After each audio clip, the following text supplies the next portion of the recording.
Desatolando. Porra. Tá filmando aí? Tô.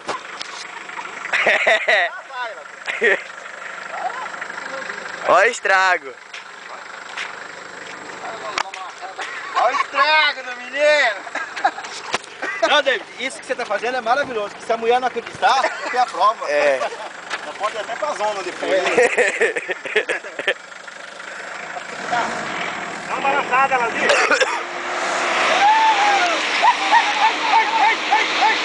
Vai, vai, vai.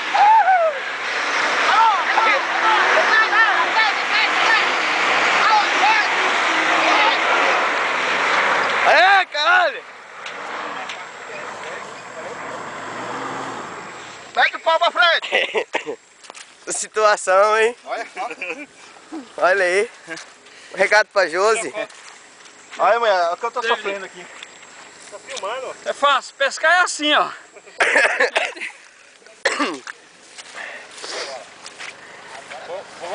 A localização é exata.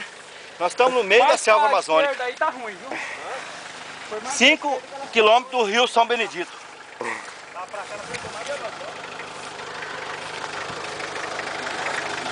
Agora, terra firme.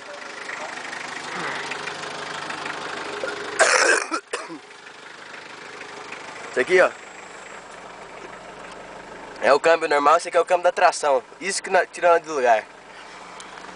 Prazer.